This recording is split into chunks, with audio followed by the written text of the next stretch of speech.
సిర్పూర్ నియోజకవర్గ ఎమ్మెల్యే పాల్వ యారేజ్ బాబు గారు అసెంబ్లీలో వెళ్ళి మీరు ఆరోగ్యశ్రీ గురించి మాట్లాడతాను బాగుంది, కానీ సిర్పూర్ నియోజకవర్గంలో గుర్తుందా? ఒక 3 సంవత్సరాల క్రితం నువ్వు ఏం చేసినా గుర్తుందా? పడవ ప్రయాణం, గాలివానలో వాగునీటిలో పడవ ప్రయాణం, తీరమేమిటో గమ్యమేమిటో తెలియదు పాపం, తెలియదు పాపం.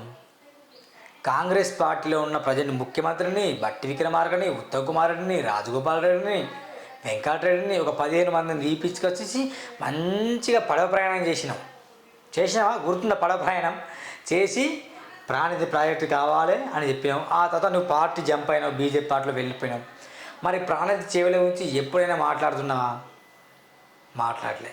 దాని గురించి మాట్లాడు. సిరిపూర్ కాగజ్ నగర్లో మన సిరిపూర్ నిజంలో సరిగ్గా బరాబర్ ఆసుపత్రి లేదు.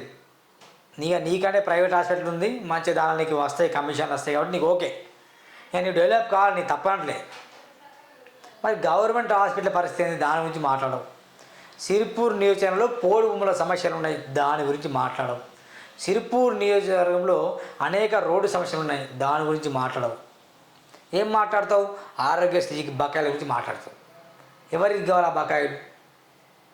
సిరిపూర్ నుండి గెలిపించిన నువ్వు హైదరాబాద్లో ప్రెస్ మీట్లు ఇస్తావు. సిరిపూర్ నుండి గెలిచిన ఎమ్మెల్యే సిరిపూర్ సమస్యల గురించి మాట్లాడు. సిరిపూర్లో అది ఉంది, చెరువు ఉందిగా, దాంట్లో బుద్ధుని విగ్రహం కోనప్ప పెట్టిందిగా, దాని గురించి నువ్వు మాట్లాడవు. అరే ఆయన ఎమ్మెల్యే ఏదో ఒక ఇష్టపడో కష్టపడో విగ్రహం అయితే తీసుకొచ్చిండు, దాని డెవలప్మెంట్ గురించి మాట్లాడు. చింతల మానపల్లి మండలాన్ని ఎట్లా డెవలప్ చేయాలి? మాట్లాడవు. దయగాం మండలాన్ని ఎట్లా డెవలప్ చేయాలి? మాట్లాడవు. బెజ్జూరు మండలాన్ని ఎట్లా డెవలప్ చేయాలి? మాట్లాడవు. సిరిపూర్ మండలాన్ని ఎట్లా డెవలప్ చేయాలి? మాట్లాడవు. కాగజ్ నగర్ మండలాన్ని ఎట్లా డెవలప్ చేయాలి? మాట్లాడవు. పెంచకల్పేట మండలాన్ని ఎట్లా ఈ 7 మండలాన్ని ఎట్లా డెవలప్మెంట్ చేయాలని ప్రణాళిక లేదు. నెంబర్ 1 బడ్జెటే లేదు. డబల్ ఇంజన్ సర్కార్, డబల్ ఇంజన్ రావాలి. ఇప్పుడు త్రిబుల్ ఇంజన్ ఉంది అంటే ఎంపీ మీ ఓడే, అంటే బీజేపీ, ఎమ్మెల్యే నువ్వే. ఆదిలాబాద్ ఎంపీ బీజేపీనే, సిరిపూర్ ఎమ్మెల్యే ఎవరు? బీజేపీనే. అక్కడ మోడీ ఏంది? బీజేపీనే. మరి మాట్లాడు, కొట్లాడు, ఏదో ఒక చేసి పోడు భూములు అందరి పట్టాలు ఇప్పించు, ఆ పని అన్న చెయ్యి. మొత్తం రోడ్లన్నీ మంచిగా వేయించు, ఆ పని అన్న చెయ్యి. ఏ పని చేయడానికి చేత కాదు. గ్రామాల్లో అందుకే అంటారు పాల్వాయిని గెలిపించి చాలా అంటే చాలా తప్పు చేశామంటున్నారు. మరి తప్పు చేశారో లేదో ప్రజలకు తెలియాలి, కానీ వాస్తవానికి అభివృద్ధి గురించి మాత్రం మాట్లాడు. కానీ ఒకటి మాత్రం వాస్తవం, కొంచెం సిరిపూర్లో ప్రశాంతంగా ఉంది. అంటే అభివృద్ధి లేదు, అలాగని అవినీతి లేదు. అవినీతి లేదు, అభివృద్ధి లేదు, ప్రశాంతంగా ఉంది. గొడవలు లేవు, అల్లర్లు లేవు, ఏం లేవు.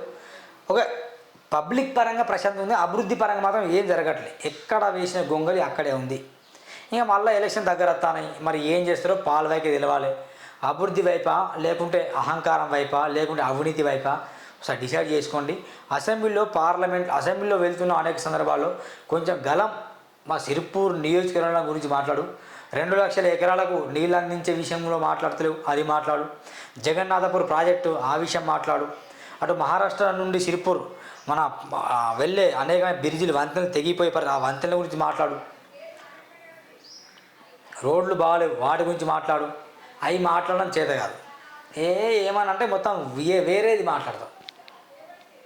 ప్లీజ్ మై హంబుల్ రిక్వెస్ట్ పాల్వ యారేజ్ బాబు, మీ వల్ల సిరిపూర్ ప్రశాంతంగా ఉంది, అల్లర్లు లేవు, ఏం లేవు, కరెక్టే. కానీ సిరిపూర్ నియోజకవర్గం కేవలం ప్రశాంతత, అల్లర్లు లేకపోవడం అదే కోరుకోవట్లే, అభివృద్ధి కోరుకుంటాను. ఆ అభివృద్ధిని నిరూపించే మొగోని నిన్ను అసెంబ్లీకి పంపించింది. ఇక నువ్వు ఆలోచించుకో, అభివృద్ధిని నిరూపించుకుంటావా నిరూపించుకోవా, ఇక నీ చేతుల్లో పెడుతున్నాడు జనాలు.